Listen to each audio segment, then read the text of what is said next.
ఎన్నికల సంఘం తీవ్ర ఆగ్రహం వ్యక్తం చేసింది. జగన్మోహన్ రెడ్డి పని దెబ్బకి ఎత్తిపోయినట్టు అయిపోయింది. ఎన్నికల సంఘం తీసుకున్నటువంటి నిర్ణయంతో జగన్మోహన్ రెడ్డి దిక్కు తోచనటువంటి స్థితికి ఎళ్ళిపోయాడు. అతని ఓటమి ఖాయమైపోయింది. అసలు ఇంతకీ ఎన్నికల సంఘం తీసుకున్నటువంటి ఆ కీలక నిర్ణయం ఏంటి? ఎందుకు ఆగ్రహం వ్యక్తం చేసింది? మరి ఇప్పుడు జగన్మోహన్ రెడ్డి కొత్తగా ఏం డెకాయిట్ ప్లాన్లు వేయబోతున్నాడు అనేది ఈ వీడియోలో వివరించబోయే ముందుగా ఇప్పటివరకు మన ఛానల్ సబ్స్క్రైబ్ చేయని వాళ్ళు ఖచ్చితంగా సబ్స్క్రైబ్ చేయండి.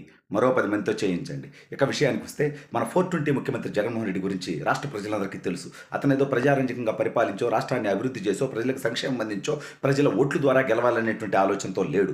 భయపెట్టి, బెదిరించి, కేసులు పెట్టి, వ్యవస్థల్ని చెరబట్టి, ఎన్నికల సంఘాన్ని చెరబెట్టి, దొంగ ఓట్లు పెట్టుకొని, లేకపోతే పోలీసులతో దొంగ కేసులు పెట్టించి, ప్రజల్ని భయభ్రాంతులకు గురి చేసి, అధికారులను భయపెట్టి, ఆ రకంగా ఎన్నికలు చేసి గెలవాలనుకునేటువంటి నీచమైనటువంటి ఆలోచన చేస్తున్నటువంటి జగన్మోహన్ రెడ్డికి గత 4 సంవత్సరాల 11 నెలలుగా దాదాపుగా వ్యవస్థల్లో చాలా వ్యవస్థలు అతనికి బానిసత్వం చేశాయి. పోలీసు వ్యవస్థ దగ్గర నుంచి ప్రభుత్వ అధికారుల దాకా.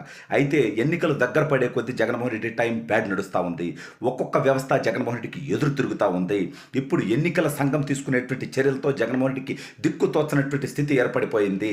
వాలంటీర్లు అనేటువంటి తన పార్టీ కార్యకర్తలతోటి పెన్షన్లు పంపిణీ చేసి, అదేవిధంగా పథకాలు వాళ్ళు కట్ చేస్తామని చెప్పి మనుషుల్ని, ఓటర్లని బెదిరించి మరీ ఘోరంగా నీచంగా ఏంటంటే, తెలుగుదేశం ప్రభుత్వం వస్తే ఈ పథకాలు పోతాయంట. ఎక్కడికి పోతాయి? జగన్మోహన్ రెడ్డి గతంలో పెన్షన్లు ఇవ్వలేదా? గతంలో పథకాలు ఇవ్వలేదు. సరే, ఇంత పక్కన పెడదాం. ఈ వాలంటీర్ వ్యవస్థను అడ్డం పెట్టుకొని ప్రజల్ని భయభ్రాంతులకు గురి చేసి ఎన్నికల్లో గెలవాలనుకున్నాడు. అయితే ఆ వాలంటీర్లు అనేటువంటి వాళ్ళు వైఎస్ఆర్ కాంగ్రెస్ పార్టీ కార్యకర్తలు, ప్రభుత్వ అధికారిక ఉద్యోగులు కాదు కాబట్టి వాళ్ళని పక్కన పెట్టి వాళ్ళ ద్వారా సంక్షేమ పథకాలు ఈ 2 నెలల పాటు ఇవ్వద్దని చెప్పారంతే.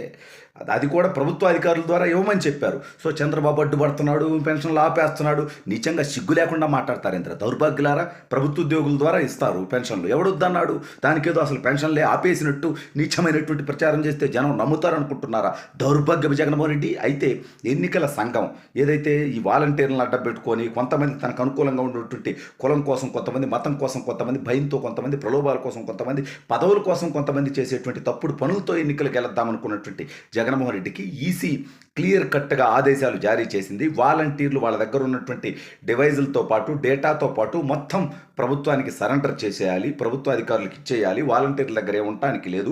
రాబోయే 2 నెలలు వాలంటీర్లు డిక్కీ మూసుకొని ఉండాలి అని చెప్పడం జరిగింది. అయితే ఈ వాలంటీర్ వ్యవస్థను లేపేస్తారని కూడా బెదిరించి వాళ్ళ ద్వారా ఓటర్లని ఇన్ఫ్లుయెన్స్ చేసేటువంటి ప్రయత్నం చంద్రబాబు నాయుడు గారు స్పష్టంగా చెప్పారు. వాలంటీర్ వ్యవస్థను నేను కంటిన్యూ చేస్తాను, తీసివేయను అని. అయితే ఈ జగన్మోహన్ రెడ్డి ఆ వ్యవస్థలో ఉన్నటువంటి తన వ్యక్తుల ద్వారా ప్రజల్ని భయభ్రాంతులకు గురి చేసి ఓట్లు వేయించుకొని గెలవాలనేటువంటి నిజమైనటువంటి ఆలోచన చేస్తూ ఉంటే, దానికి అడ్డుకట్ట వేస్తూ వాలంటీర్ల తోక కట్ చేయడంతో, వాలంటీర్లు ద్వారా వెళ్ళేటువంటి పథకాలు కట్ చేసి ప్రభుత్వ అధికారుల ద్వారా ఇవ్వమని చెప్పారు. ఆ పథకాలు ఎవరికి ఆపమని చెప్పలేదు, డబ్బులు ఇవ్వద్దని చెప్పలేదు, పెన్షన్లు ఇవ్వద్దని చెప్పలేదు, అన్నీ ఇవ్వండి కానీ ప్రభుత్వ అధికారుల ద్వారా ఇవ్వండి అని చెప్పడం జరిగింది. దాని ద్వారా ఈ వైఎస్ఆర్ కాంగ్రెస్ పార్టీకి వచ్చిన నష్టమైంది, లేదా ప్రజలకు జరగబోయేటువంటి నష్టమైంది? పథకం వాలంటీర్ చేతుల మీదుగా ఇచ్చే పెన్షన్ ప్రభుత్వ అధికారి ఇస్తాడు కాబట్టి ఇంకా ప్రజల్ని మభ్యపెట్టడానికి, ప్రజలను ఇంకా అనుమానాలు రేకెత్తించడానికి వీళ్ళు చేసేటువంటి నీచమైనటువంటి పనులకి ఎప్పటికన్నా ఫుల్ స్టాప్ పడాల్సినటువంటి అవసరం ఉంది. ఇవాళ డీజీపీగా తన బానిసను పెట్టుకో ఉన్నాడు, సీఎస్గా తన బానిసను పెట్టుకో ఉన్నాడు, అనేక మంది పోలీసులతో తప్పుడు పనులు చేయించారు. వీళ్ళందరూ గుర్తుపెట్టుకోవాల్సింది ఒకటే, ఇది ప్రజాస్వామ్యం. జగన్మోహన్ రెడ్డి అధికారం శాశ్వతం కాదు.